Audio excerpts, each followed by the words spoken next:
Hey guys, King of Charmanders here, and today I bring to you the best poison builds guide for Season 7 to slay Riftborne Legiana as we analyze the best poison builds. We'll analyze budget as well as veteran builds, and Riftborne Legiana is weak to poison. And poison is actually overall one of the best status element for budget players, so if you are going after something and you need to rip through the story or even get through 8 stars, poison is actually the best status element, and honestly the best budget element overall. If you are looking to invest into one weapon and armor build to get you past even monsters that do resist poison. First, we're going to start off with the top poison status monster types data comparison.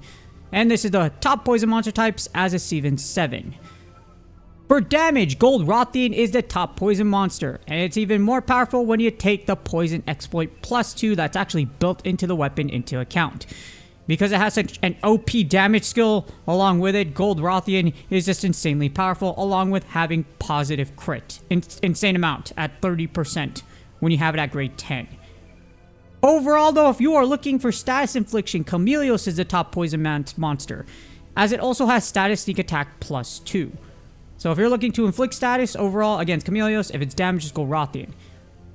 And fun fact, the original Rothian is actually a great budget choice as poison can carry you through to the 8-star story. Overall, it's the best status in general, like I mentioned before, for passive damage. If you're looking again, for we're getting Rothian in Riftborne. I'm going to go after that monster later. But Rothian, Puke, poison is absolutely amazing for beginners / even just mid-tier players, or even in endgame. In endgame, the Chameleos bow and that build is actually the most powerful one in the game. Moving on, we have the top poison melee build data comparison as we compare the most realistic and top poison melee builds as of Season 7. You don't see a lot on here. Well, you generally only have 2 options. You either go Chameleos Venomist and Poison Exploit 5, or you go budget. And again, sadly, you just don't have much going here. The thing is, poison attack isn't the meta. Do not use poison attack. It's either damage, Chameleos Venomist, or status sneak attack. Anything else you don't need to use. Like, there's the misconception for like beginner players, or for those that don't know or don't do it. Again, you don't use poison attack. You use different things for status buildup, which is really weird. But I'm not saying it's terrible, but that's just the general route the meta goes, especially when it comes to status weapons in Monster Hunter now. And this brings us to the best budget poison melee build at number 1, where it maxes out Burst 5. If you don't have Chameleos Venomous or just want to focus on damage, this is what you should go for. You have plenty of options here to get to Burst 5. Honestly, the best one. From the start of the game up until now, you should have Rothian Vambraces. They are the best overall burst piece in the entire game because you can get Burst +2 plus Lock On. That is an insane combination. In fact, this makes them literally one of the top pieces built and used in the Monster Hunter Now Year 1 data. I think from what I remember, they're still in the Year 2 data too. That's just how good the Rothian Vambraces are. Other than that, you can pitch any combination in here to get to level 5, and then you can slot in whatever you want for the remaining pieces. And this brings us to the best budget poison melee build at number 2. This build has the most optimal status infliction with status sneak attack 4. Level 4 is all you need. Your proc rate is 85%. You will rarely miss build up. Having used it and tested it many times against many monsters, you really don't need status sneak attack 5. With 4, you will barely miss, and if that costs you the hunt, that's just some really bad luck there. You have a lot of options here, and you can slot in whatever you want for the remaining slots, but generally you do need the Sisiaku Vambraces at grade 4 and the Somnicant Greaves at grade 6. That will give you the status sneak attack level 4 you need. And then for the remaining slots, the other 3, you can put in anything else. This is why you don't need 5 versus 4, because 3 slots is way better than 2 when you're trying to plug in damage and slot in things for the most optimal build that you can put out there when it comes to budget poison. But if you are looking for the best of the best, first off, we have the best poison melee build at number 1, where it requires Gold Rothian weapon at grade 8 or higher, preferably max at 10.5. If you're going to go after something this good, you might as well go all the way, as it maxes out Poison Exploit and Chameleos Venomist. This has the highest theoretical damage and status infliction chance per the data, and you could replace the Nargacuga mail with another lock-on piece if you want, but you lose a bit of damage. For example, you can slot in the 2024 Shibuya mail in here if you don't want to use a Nargacuga one, or if you don't have the Nargacuga one, it's just really up to you. But it's the best overall one just because you have the damage, plus with 3 pieces of Venomous, you will inflict a lot of poison. For this build, you need the Chameleos Helmet at grade 8, the Nargacuga Mail at grade 8, Chameleos Fan Braces at grade 8, Chameleos Coil at grade 8, and the Kuluyaku Greaves at grade 6. In addition, like I mentioned before, you need a Gold Rothian weapon at grade 8, but again, 10.5 or higher is preferred. But if you don't have the max Gold Rothian weapon, here's the best alternative. It still maxes out Poison and Exploit, and the problem is it's just not as good as the top build just because you have 1 less level of Chameleos Venomous, so you won't be able to take advantage of a faster Poison Infliction for Poison Exploit. It still works well. Of course, in order for you to even use Poison Exploit, you need to poison the monster first, which is why 3 pieces are preferred. Fortunately, unless you do have the Gold Rothian weapon, you need to put in another piece in here for you to get Poison Exploit at level 5. But again, it's still really good. Not saying it's bad. For this build, you need Chameleos Helmet at grade 8, the Nargacuga Mail at grade 8, Gold Rothian Fan Braces at grade 8, Chameleos Coil at grade 8, and the Kuluyaku Greaves at grade 6. And last but not least, for the best poison melee build at number 3, we actually have one specifically for the Chameleos Gunlance. That's because the Chameleos Gunlance has long shelling type, so you can use the Worm Stake Shot and Charge Shelling Spam combo. This is incredibly powerful for those of you that use the Magnamalo Gunlance. This is such a tongue twister because you know Bowgun and Gunlance. Because of the Magnamalo Gunlance, this is basically the poison version of it. And it's really, really freaking good.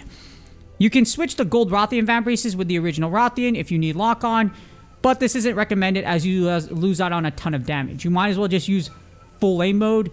So if you want to take full advantage of this build, you do need some skill. Again, use full aim mode. Stick the giant stake in the bum of said monster, or just wherever you want to place it in its face, etc. And then just use Poison Exploit and blast it to death with artillery and your shelling. For this build, you need the Chameleos Gunlance at grade 8, preferably at grade 10 or as high as you can get it, just because at grade 10, that's when you get the most shelling damage. The Chameleos Helmet at grade 8, the Posarios Mail at grade 6, Gold Rothian Fan Braces at grade 8, the Chameleos Coil at grade 8, and the Posarios Greaves at grade 4. On to the next one, and we have the top Poison Bow build data comparison as the most realistic Poison Bow builds as of Season 7, and sadly, there just isn't much variety here. You only have 2 options, really. You have Burst 5 for budget. I know that sounds funny because it's budget, but it's just because you're using it for pure damage. The Chameleos Venomous Infliction build is the best overall with Poison Infliction and Poison Exploit. For some odd reason, having used this build and using it to take down the 10-star trials, with Chameleos Venomous 3 and the Chameleos Bow, you don't miss when you shoot anywhere. I've never missed build Infliction for some odd reason without only having 3 pieces. So yes, the overall build is much more powerful than the Burst one. For the Burst one, it's just the OG one way back in the day that used to be the meta. But nowadays, now we have an Elder Dragon equivalent for poison to where it boosts the stats infliction. That's why it's so dang good. And here is the best Poison Bow budget. Yes, we have a budget option here. This build is for beginner / mid-game players. This maxed out focus so you can max out your potential status procs, and it's the best option you have. And that's worked even well in early seasons when CCyaku first released. I've seen plenty of content on this with people that were using the Rothian bow along with CCyaku Fan Braces for that stat sneak attack too, and it's still really dang good. If you're looking for poison and trying to get to the 8-star story with just 1 weapon and 1 build, this can do it for you. But to do this, you need the Puke Helmet at grade 2, the Puke Mail at grade 4, the CCyaku Fan Braces at grade 4, the Rathalos Coil at grade 5, and the Gyrototus Greaves at grade 6. Also, make sure you're using a poison bow. Anything else isn't going to work well with this. Well, status will, but yes, for poison, this is the best for poison. And now that we went over budget, here are the best poison bow builds. At number 1, you have... I know I said budget, but technically, yes, it's still one of best of 2. As this build maxed out the focus and burst at level 5, and it does barely more damage, about 1% more than the Chameleos Venomous build. However, you lose out on a lot of poison buildup potential, so this should only be used if you cannot use the best overall build. If you can't use the next one after this one, use this one. It also has ballistics, so you're staying critical range more. It's just the best burst 5 build as of Season 7 since Luna Garen Greaves' release. For this build, you need the Azorathalos Helmet at grade 6, the Bish Hatton Mail at grade 6, Rothian Fan Braces at grade 6, the Rajan Coil at grade 8, and the Luna Garen Greaves at grade 8. Next up, we have the very best I was talking about. This is the GOAT, the absolute best, as it maxes out Focus and Chameleon's Venomist for this best poison build at number 2. It does about 1% less overall damage than Burst, just literally 1%. But it has the highest possible proc rate for poison. Again, I haven't missed using this build every time I've used it. All I've used it, never missed with poison buildup. And the poison damage more than makes up for the super small difference from the Burst 5 build. Literally, that poison damage, you will notice an enormous difference right away. The more you proc poison, the faster poison exploit goes off, which means you do a lot more damage. In addition, you have the Kushala Vambraces with build, which allows you to have Evade Extender +1, allowing you to stay in critical range / avoid attacks. It's supremely underrated, honestly. No one talks about Kushala Vambraces. Literally, that one level of evade extender is so goated, and it's absolutely amazing having used it myself in comparison to others which don't have it, like the Silver Rathalos bow build. For this build, you need the Chameleos Helmet at grade 8, the Chameleos Mail at grade 8, Kushala Deor Vambraces at grade 8, the Chameleos Coil at grade 8, and the Gyrototus Greaves at grade 6. And last but not least, we have the top poison bowgun builds data comparison for the last set of course you have melee and then you have ranged, and here's the rest of the range as we compare the top realistic poison bowgun builds as of Season 7. Gold Rothian is the strongest for both the light bowgun and heavy bowgun. Seriously, it's not worth going after Chameleos. This is the one instance where it isn't, just because Gold Rothian is just so dang powerful. And because of the way poison works with bowguns, the thing is, when you use poison ammo, there is no realistic budget build out there. The thing is, as long as you land your shots, it's a guaranteed buildup per hit. You don't actually need to invest in status sneak attack or anything like that, because when you land bullets and you bang bang and you shoot.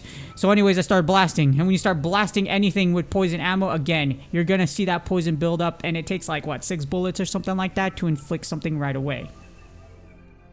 And if you're looking for cheaper options, again, there's not really anything cheap for bowguns. Just use other options like the bow for weapon types if you're looking for something else.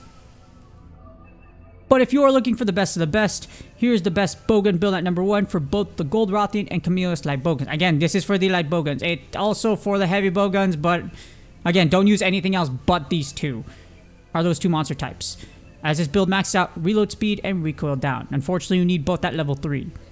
And Poison Exploit will only be maxed out if you're using the Gold Rothian Light Bowgun. If you are using Chameleos, you will get Status Sneak Attack instead. So again, Gold Rothian Light Bowgun, factually amazing and powerful. If you want to use this one for those Light Bowguns, again, it works for heavies as well, except for one particular one, which we're going to go over next.